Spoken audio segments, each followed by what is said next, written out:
우리 오늘 갑자기 부흥에 우리 돌파하라라는 두 번째 시간으로 이 바벨론의 벽을 돌파하라라는 주제로 우리 함께 은혜를 나눠보고자 합니다. 우리가 갑자기 부흥의 2탄으로 계속해서 이 돌파하라라는 주제로 우리가 함께 은혜를 나누고 있는데, 우리 기억하십니까? 우리 지난 시간에 이 여호수아의 말씀을 통해서 현실의 벽을 돌파하라라는 주제로 함께 말씀을 좀 나눴습니다. 여러분들 힘이 되십니까? 좀 기억이 되시는지 모르겠어요. 이스라엘이 의지했던 그 모세가 죽고 어디로 가야 될지를 모르는 그 광야 상황에서 마치 우리가 의지했던 모든 것들이 지금 무너지고 우리도 어디로 가야 될지 모르는 그 광야에 놓여 있는 상황인 것 같아요. 그러나 그 위대한 하나님께서 우리와 함께 하시기 때문에 우리는 이겨낼 수 있고 우리는 돌파할 수 있음을 여러분들 꼭 기억하시기를 주님의 이름으로 축복합니다. 하나님께서 여러분들과 함께하고 계심을 감사하고 감격해하며 믿는 우리 새로운학교 성도들 되시기를 주님의 이름으로 축복합니다. 여러분들, 우리 돌파할 수 있는 힘이 어디에서 나옵니까? 우리 하나님의 말씀을 의지하고 또 하나님이 주시는 그 비전을 가질 때 나온다라고 할 수가 있어요. 이게 PPT가 안 나오는 것 같아요. 하나님의 말씀을 우리가 의지하고 하나님이 주시는 그러한 비전을 가지고 다시 우리가 이겨내는 믿음의 성도들 되시기를 주님의 이름으로 축복합니다. 인생이나 또 국가나 내가 원하든 내가 원치 않든 간에 어떤 내 운명을 나의 어떤 진로나 모든 삶을 어떻게 보면 이렇게 전환시키는 변곡점이라는 것이 있어요. 아마 여러분들에게도 몇 가지 계기가 있을 거예요. 내가 학교를 다닐 때나 아니면 직업을 선택하거나 또 뭐 교회를 또 내 사랑하는 아내나 남편을 만날 때, 또 자녀가 태어날 때 뭐 여러 가지 뭐 부모님이 돌아가시다든지 사랑하는 사람이 사랑하는 사람들과 사별을 한다든지 또 헤어짐인 여러 가지 우리 인생에 크고 작은 변곡점들이라는 것이 있습니다. 그것이 나라에서도 마찬가지인 것 같아요. 어떤 전염병이라든지 그것이 뭐 또 자연재해일 수도 있고요. 또 기술과 과학의 발달일 수도 있죠. 전쟁과 같은 것이 될 수도 있을 거예요. 우리나라도 살펴보면 우리나라도 사실 참 여러 가지 변곡점이 많은 나라 가운데 하나잖아요. 정말 얼마나 많은 일들이 많이 있었습니까? 이 삼국시대에서부터 뭐 통일신라에 또 고려로 조선으로 또 구한말에 그 일제 침략을 거쳐서 6.25 전쟁, 뭐 중국이나 뭐 일본 등과 같은 어떤 서구의 침략까지 하면 우리 민족은 참 뭐랄까요? 변곡점이 너무나 많은 나라 중에 하나라고 할 수가 있을 거예요. 그런데 이런 변곡점이 많은, 정말 한이 많은 이 대한민국에 내가 왜 태어났을까? 한번 옆 사람한테 물어보세요. 너는 왜 태어났니? 시작. 여러분들, 내가 태어나고 싶은 나라, 또 내가 태어나고 싶은 해에 내가 태어날 수 있다면 얼마나 좋을까요? 그러나 그것이 내 뜻대로 됩니까? 아니에요. 나도 모르게 태어나 보니까 그냥 대한민국에 태어나 있는 거고, 나도 모르게 태어나 보니까 지금 이 시기를 살아가고 있는 거고, 내가 태어나 보니까 뭐 전쟁이 일어났고 6.25고 뭐 코로나 시대를 살아가고 있고, 이거는 내가 뭐 선택하고 내가 결정할 수 있는 부분이 아니라 나에게 어쩔 수 없이 주어지는 그런 상황이고 운명이라고 할 수가 있을 거예요. 오늘 본문에 나오는 이 다니엘도 마찬가지입니다. 오늘 다니엘도 자신이 원하지 않게 그 타국에 포로로 끌려가는 상황을 경험하게 되는데, 우리 다니엘 1장 우리 3절 4절 말씀 같이 읽어봅시다. 시작. 왕이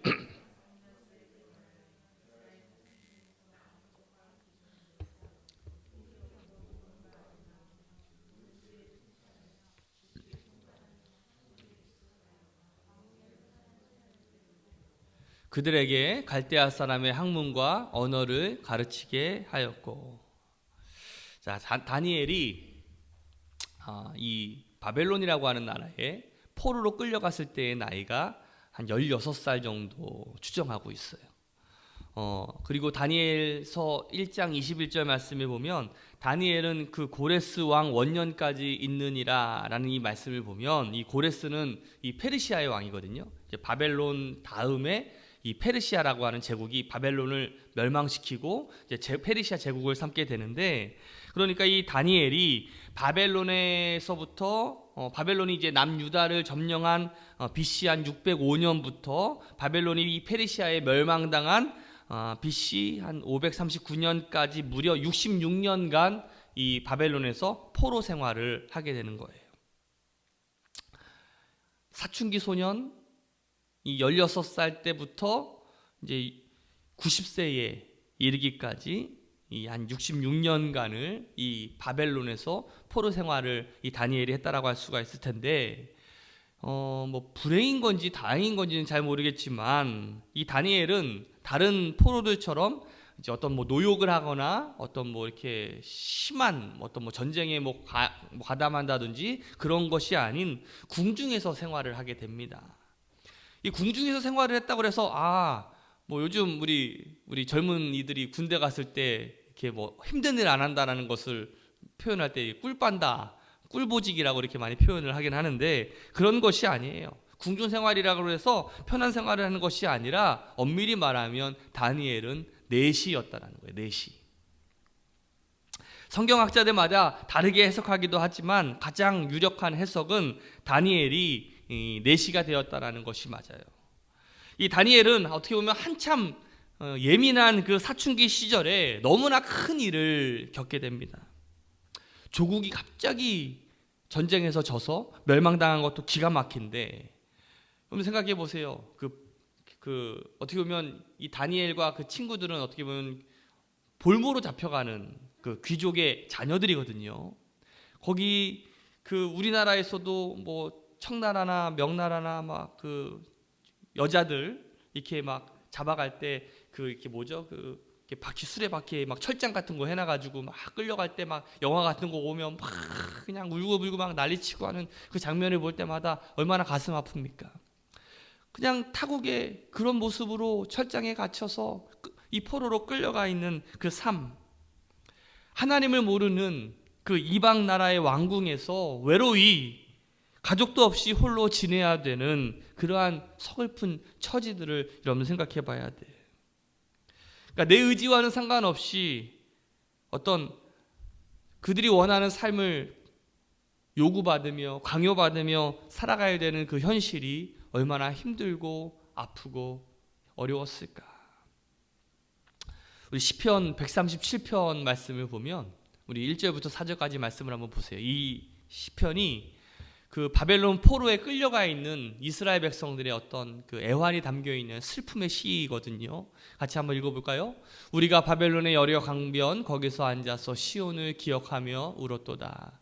그 중에 버드나무에 우리가 우리의 수금을 걸었나니 이는 우리를 사로잡은 자가 거기서 우리에게 노래를 청하며 우리를 황폐하게 한 자가 기쁨을 청하고 자기들을 위하여 시온의 노래 중 하나를 노래하라 함이로다. 우리가 이방 땅에서 어찌 여호와의 노래를 부를까.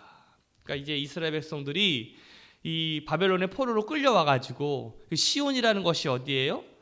예루살렘을 시온이라고 표현해요. 그 강가에서 시온을 바라보면서 하염없이 우는 거야.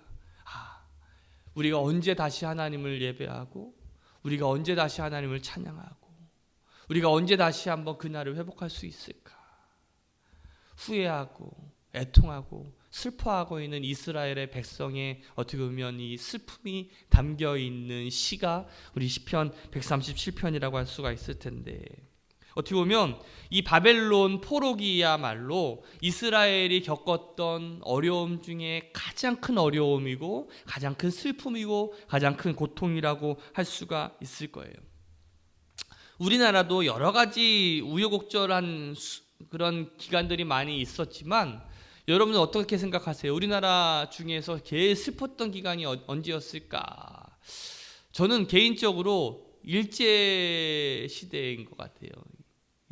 일본이 우리나라 침략을 해서 많은 것들을 수탈하고 많은 사람들을 죽여가며 그랬던 것이 가장 우리나라에 있어서 가장 큰 슬픔의 시기가 아니었을까라는 생각이 드는데, 이스라엘이 이 바벨론 포로 전과 포로 후를 어떻게 보면 슬픔의 경계로 구분하고 있음을 여러분들 보게 됩니다. 성경에서도 보면 힘들고 어려웠을 때 이렇게 표현해요. 바벨론이구나, 바벨론이구나. 그만큼 그 시기가 힘들고 어렵고 고통스러웠다는 것을 이야기하는 거죠. 그래서 이 이스라엘 백성들은 환란이 있는 곳을 우리가 은유적으로 표현할 때 바벨론이라고 표현하고 있어요. 그러니까 바벨론 하면 바벨론이 곧 슬픔이고 좌절이고 고통이라는 것이죠. 우리 인생에도 바벨론이 있습니다. 누구에게나 바벨론이 있어요. 이 바벨론의 상황은 내가 의도한 것이 아니에요. 내가 원한 것이 아니죠. 그러나 여전히 바벨론의 상황 속에 우리가 갇혀 있어요. 그러면 우리가 이러한 상황 속에서 그냥 낙심하고 포기하며 원망하며 절망하며 좌절하며 그냥 끝낼 것인가? 아니면 이런 상황 속에서도 하나님께서 나를 보내신 목적과 사명을 깨닫고 그 가운데서 하나님이 일하시는 것을 우리가 나타내며 삶을 살아갈 것인가? 우리는 두 가지 중에 하나를 선택해야 되는 것 같아요. 그냥 나에게 주어진 바벨론에 만족하며 그냥 이 삶을 살아가는 것, 또 하나는 이 바벨론의 상황 속에서도 하나님이 나에게 주시는 능력과 힘을 가지고서 그 바벨론을 거슬러 올라가는 우리의 삶이 되든지, 이 두 가지를 우리는 선택해야 되는 상황인 것 같아요. 저는 우리 새로운학교 성도들이 후자가 되시기를 주님의 이름으로 축복합니다. 고통과 이 어려움들을 우리가 디딤돌로 삼고 앞으로 나아가고 전진하는 우리 믿음의 사람들 되시기를 주님의 이름으로 축복합니다. 우리 옆 사람한테 다시 한번 이렇게 인사할까요? 우리 한번 해봅시다. 시작. 우리 한번 해봅시다. 자, 한번 따라합시다. 누구에게나 바벨론은 있다. 이 바벨론은요, 하나님의 백성이 포로로 있는 곳이에요. 하나님의 백성이 고통당하는 곳이에요.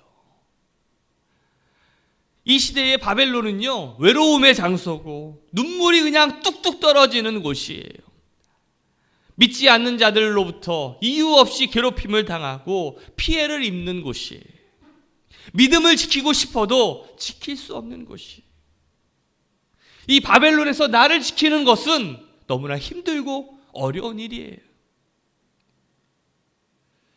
여러분들, 바벨론 왕이 이 이스라엘을 점령하고 그 왕의 그리고 이 귀족들의 자녀들을 잡아가면서 많은 이스라엘 민족들을 포로로 데리고 가면서 얼마나 기고만장했을까요? 그 당시 바벨론도 이렇게 그들이 믿는 신들이 있었을 텐데, 이 고대 전쟁들은 어떻게 보면 신들의 전쟁이라고 불릴 정도로 그렇게 이 전쟁을 많이 표현하고 있는데, 마치 그 바벨론의 왕이 이 이스라엘이 믿는 하나님을 어떻게 보면 조롱하고 멸시하고, 어떻게 이 자기 백성도 지키지 못하면서 어떻게 전능하신 하나님이라고 이야기하고 창조주라고 이야기할 수가 있느냐. 그러면서 얼마나 하나님을 깔보고 이스라엘 백성들을 얼마나 무시했을까를 우리는 상상해 볼 수가 있습니다. 최근에 여러분들도 이제 뉴스를 통해서 보셨겠지만, 최근에 교회가 이 코로나로 인해서 참 많은 어려움을 당하고 있는 것 같아요. 교회가 잘못하는 것도 있지만 의도적으로 이 교회를 공격하는 이 언론이나 정부도 참 문제가 있다라고 생각이 드는데, 최근에 이슈 가운데 하나가 이 부산에 있는 이 세계로 교회가 그리고 또 은평구에 있는 교회가 이제 코로나 2.5 단계에서 20명 이상 이제 20명 이내로 예배 드려라라는 그 행정 명령에 반발해가지고 이제 대면 예배를 드렸다고 해가지고 이제 교회 폐쇄가 내려졌습니다. 어저께도 그러고 그저께도 그러고 계속해서 그 이야기가 많이 나오는데, 이 부분에 대해서 뉴스만 접하신 분들은 어떻게 보면 이 교회가 너무나 이기적이고 또 너무나 무례하구나, 또 너무나 무식한 집단으로 비춰질 수가 있는데, 여러분들, 우리가 이렇게 하기까지, 그 교회가 그렇게 되기까지의 그 과정을 우리가 좀 살펴볼 필요는 있어요. 처음부터 이 부산 세계로 교회가 대면 예배만 드린 것이 아니에요. 처음에는 정부의 방침에 따라서 비대면 예배를 드리다가 이제 계속해서 이 방침이 바뀌면서 최근에 이제 그 대면 예배를 강행하게 된 건데, 아마 여러분들도 아실 거예요. 처음에 이 코로나 단계를 뭐 5개 단계로 나눴다가 갑자기 또 3단계로 나눴다가 갑자기 뭐 지금은 소수점 찍잖아요. 뭐 1.5단계니 뭐 2.5단계니 계속해서 자신들이 정한 단계를 지키지 않고 계속해서 바뀌어요. 그러다 나중에는 핀셋, 아시죠? 핀셋으로 해가지고 특정 어떤 집단들만, 어떤 것들만 이제 제한하는, 어떻게 보면 그런 불공정한 그런 모습을 보면서 이 교회가, 그 교회가 이제 대면 예배를 드리기로 결정한 거예요. 여러분들도 뉴스를 찾아보시면은 아시겠지만 이 세계로 교회에서 확진자가 나온 게 아니에요. 여러분들도 그 세계로 교회 예배 드리는 모습을 보면 방역 수칙 정말 잘 지켜서 예배 드리고 있어요. 뭐 들어갈 때부터 앉아 있을 때까지 잘 지키고 있어요. 근데 아무튼 행정명령을 어겼다라는 이유로 폐쇄 조치를 당하게 됩니다. 여러분도 가끔 마트 가시죠? 뭐 백화점도 가는 분들도 있고 식당에 가는 분들도 있어요. 근데 백화점이나 마트나 식당에 확진자가 다녀가면 어떻게 합니까? 소독하고 그리고 그 다음 날부터 다시 재개해요. 영업합니다.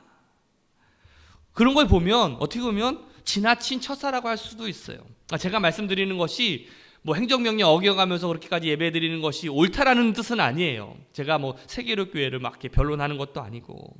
그러나 정부에서 보다 합리적으로 공정하게 했더라면 그런 아쉬움이 있는 거예요. 그게 꼭 교회 폐쇄라고 하는 식으로 또 교회를 코로나의 어떤 진원지로 공격하는 처신이 과연 옳은 처사였는가, 그 이야기예요. 그런데 이제 세계로 교회 측에서 이제 대면 예배를 보게 해달라는 가처분 신청을 법원에다 냈어요. 근데 법원에서 그것을 어떻게 했어요? 기각하게 됩니다. 그런데 동일한 사건이 미국에서도 발생했어요. 미국 남부에서 발생했었는데, 그런데 미국에서는 대면 예배하는 것이 종교의 자유라는 그 헌법 정신에 의거해서 승소하게 됩니다. 제가 여기에 생각을 조금 하게 생각했어요. 동일한 사건으로 어떤 나라에서는 그것이 가능하고 어떤 나라에서는 그것이 불가능하게 되는구나. 똑같은 공공질서에 대한 이야기를 하지만 종교의 우선순위를 어디에 두고 있는지를 우리가 볼 수 있다는 거예요.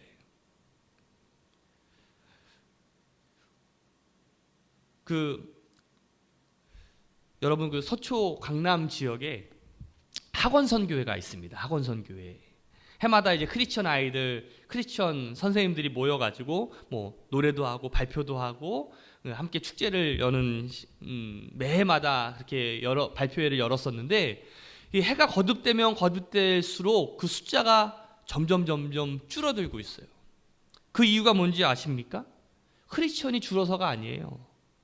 그 교육청에서 이 크리스천 모임들을 모이지 못하도록 계속해서 압력과 또 피해를 주고 있다는 거예요. 근데 미션 스쿨 아시죠? 미션 스쿨? 미션 스쿨은요, 기독교 정신으로 학교를 세운 곳 아니겠어요? 당연히 그곳에서 예배 드리는 것이 당연한 거 아니겠습니까? 그럼에도 불구하고 그 소수의 사람, 그리고 이 교육청의 압력으로 인해서 그 예배를 드리지 못하게 하고 그 미션 스쿨에서 종교 교육을 하지 못하게 하는 이 아이러니를 우리가 어떻게 설명할 수 있겠어요? 최근에 여러분 보이실지 모르겠어요. 글자가 아주 작아서 서울시 교육청 초중고 고등학교뿐만 아니라 유치원에게까지 동성애 교육을 실시 확대하겠다는 지침이 내려졌어요. 이것 때문에 이제 많은 학부모들이 국민청원으로 지금 올려가 있는 상황이에요. 최근에 차별금지법이니 여러 가지 우리나라에도 이제 동성애라든지 여러 가지 이슈들이 많이 터지게 될 것입니다. 그런데 이게 말이 다 되는 일이게요? 우리가 정치적으로 좌냐 우냐 이것이 중요한 것이 아니라 우리 믿는 사람들은요, 어느 쪽이 정말 하나님의 말씀을 지키려고 하고 하나님의 말씀에 위배되지 않는가를 우리가 면밀하게 살펴볼 때가 바로 지금 우리의 시기가 아닌가라는 생각이 들어요. 아무튼 우리가 원하든 원치 않든 우리는 지금 이러한 시기를 살아가고 있어요. 우리 믿는 자들이 핍박당하고 교회가 핍박당하는 시기를 우리가 지금 살아가고 있어요. 오늘 본문의 다니엘 시대도 마찬가지예요. 다니엘은요, 이 세 친구와 함께 이 포로로 끌려가게 되잖아요. 세 친구의 이름이 하냐냐, 미사엘, 아사라고 하는 친구예요. 근데 여러분들 이스라엘은 그 이름이 굉장히 중요한 뜻을 가지고 있는데 이들의 이름만 보더라도 이들이 왕족이고 귀족이었다라는 것을 알 수가 있어요. 왜냐하면 유대인들의 이름 가운데 끝에 자가 뭐 엘이라든지 뭐 냐, 라, 냐 뭐 이런 식으로 끝나면 그것이 다 귀족이나 왕족 중 뼈대에 있는 가문이라고 할 수가 있을 거예요. 엘이라고 하는 거는요, 여러분 많이 들어보시죠. 엘, 우리가 엘로힘 할 때 그 하나님을 뜻하는 그 엘이거든요. 그러니까 야훼 하나님을 뜻하는 단어예요. 하냐, 냐 이런 뜻은 바로 여호와를 본받게 하는 뜻인데, 이들의 이름을 살펴보면 다니엘은 하나님이 나의 심판자가 되신다라는 뜻이에요.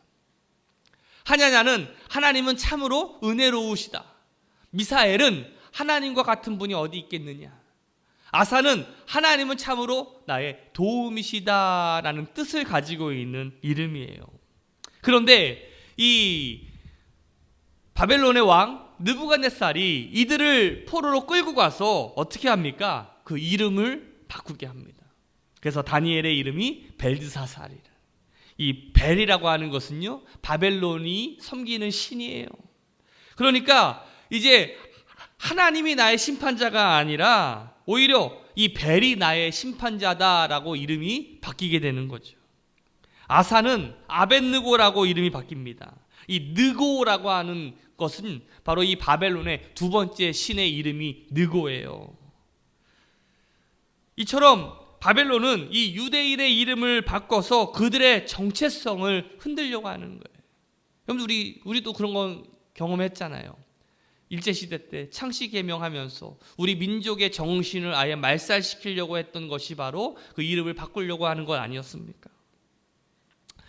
비록 이 바벨론이 무력을 사용해서 그들의 이름을 바꾸기는 했지만 감사하게도 이 다니엘과 세 친구들의 그 마음과 신앙까지는 바꾸지 못했다는 거예요. 여기 중요한 성경 구절이 하나 나오는데 우리 5절 말씀 같이 한번 읽어볼까요? 시작. 또 왕이 지정하여 그들에게 왕의 음식과 그가 마시는 포도주에서 날마다 쓸 것을 주어 3년을 기르게 하였으니 그 후에 그들은 왕 앞에 서게 될 것이더라. 여러분들 이 다니엘과 또 새 친구들뿐만 아니라 이스라엘의 많은 포로들을 이제 끌고 가서 이제 왕이 이제 그들에게 음식을 주고 이제 키워서 왕의 사람으로 만들려고 하는 일이죠. 어떻게 보면 이러한 이 바벨론과 새 친구들에게 어떻게 보면 신앙의 믿음을 좀 지키려고 하는 그러한 그 순간에 위기와 어려움이 계속해서 찾아오는 거예요. 이 왕이 주는 고기와 음식 대신에 이제 그 다니엘이 자기가 채식과 물을 먹겠다라고 이야기하지 않습니까?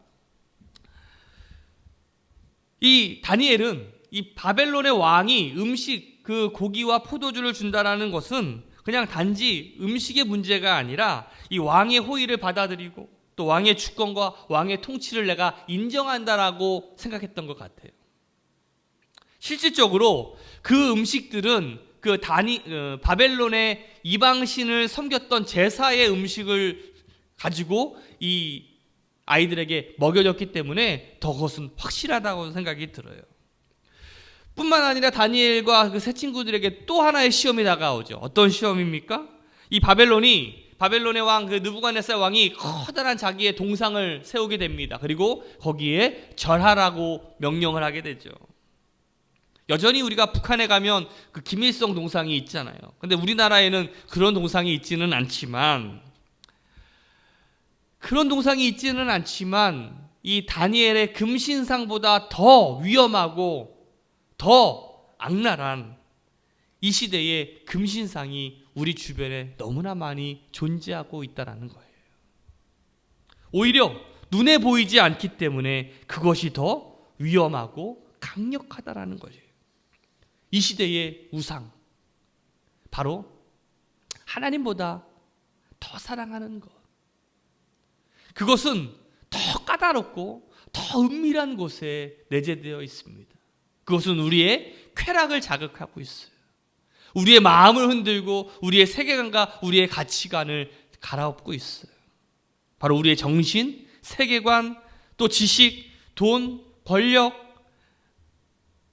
애인, 더 좋은 차, 더 좋은 집, 바로 이 세상에 주는 이 쾌락과 물질에 사로잡혀서 우리의 본래의 모습과 신앙을 잃어가고 있는지도 몰라요.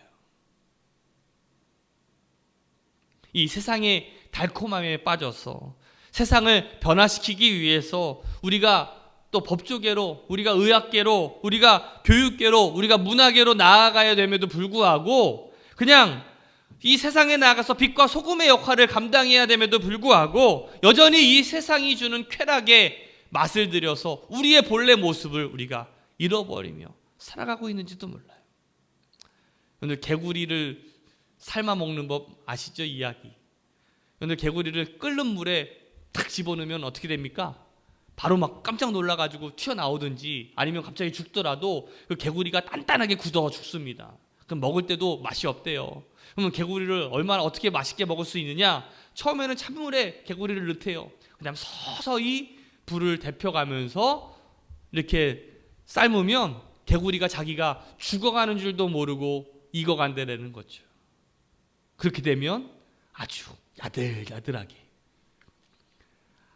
아주 고소하게 먹을 수 있다는 거죠. 마치 세상이 우리를 잡아먹는 방식과 비슷한 것 같아요. 오늘 우리는 이러한 바벨론의 시대를 살아가고 있어요. 이러한 바벨론의 시대를 살아갈 때 우리가 어떻게 해야 되는가? 우리가 한번 따라 합시다. 뜻을 정합시다. 뜻을 정해야 돼. 우리 옆 사람한테 한번 이렇게 인사하십시다. 뜻을 정하십시오. 시작. 뜻을 정하십시오. 우리 다니엘 1장 8절 말씀을 같이 한번 읽어봅시다. 시작. 다니엘은 뜻을 정하여 왕의 음식과 그가 마시는 포도주로 자기를 더럽히지 아니하리라 하고 자기를 더럽히지 아니하도록 환관장에게 구하니. 자신의 신앙을, 자신의 영혼을 더럽히지 않도록 뜻을 정했다라고 이 다니엘은 고백하고 있어요. 여러분, 뜻을 정했다라는 것이 어떤 의미가 있습니까? 결심했다라는 거예요. 다짐했다라는 거예요. 결단했다라는 거죠. 어떤 다짐을 했습니까? 어떤 결단을 했습니까? 어떤 결심을 했습니까? 더럽히지 않겠다라는 거예요. 무엇으로부터?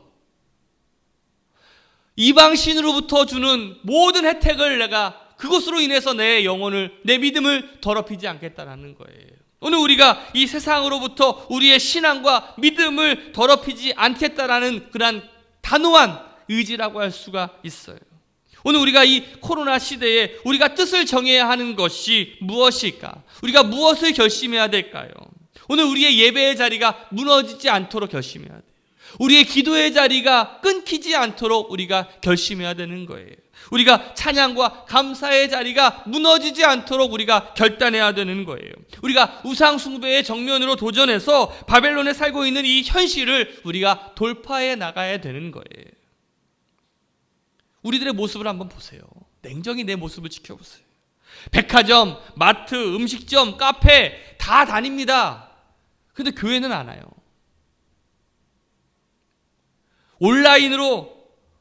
온라인으로 예배를 드리라고 그렇게 참여를 독려를 해도 여러분들 모습 보세요. 여러분들의 모습을 보세요. 정말 목숨 걸고 생명 걸고 그 예배를 위해서 정말 열심히 드리려고 노력을 하고 있습니까? 아니면 그냥 시간 되면 보고 시간 안 되면 말고 다시 보면 되지. 그냥 속옷 차림으로 편한 잠옷 차림으로 소파에 누워가지고 과자 먹으면서 밥 먹으면서 그냥 딴짓하면서 그렇게 예배를 드리고 있지는 않습니까? 우리가 유튜브, 케이블 TV, 다양한 드라마, 예능, 여러 가지 TV 프로 보면서 정말 우리가 기도의 시간을 잃어버리고 있지는 않습니까? 세상이 주는 여러 가지 쾌락과 세상이 주는 여러 가지 달콤함에 빠져서 우리가 하나님을 향한 찬송과 감사를 우리가 잃어버리면서 살아가고 있지는 않습니까?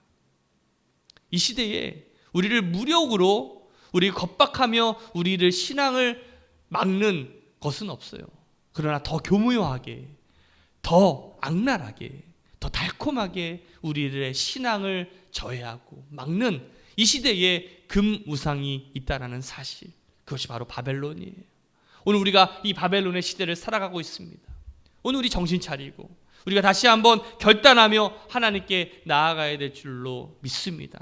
오늘 이 시대에 우리가 좌절하고 고통당하며 우리가 원망하며 그냥 이 시대를 포기하며 살아가는 것이 아니라 우리가 이 바벨론의 시대에 맞서 우리가 정면 돌파하며 열심히 우리의 믿음을 지키며 우리의 예배를 사수하며 또 우리의 기도를 회복하며 우리의 찬양과 감사를 회복하며 하나님께 나아갈 수 있는 우리 새로운 함께 성도들 되시기를 주님의 이름으로 축원합니다.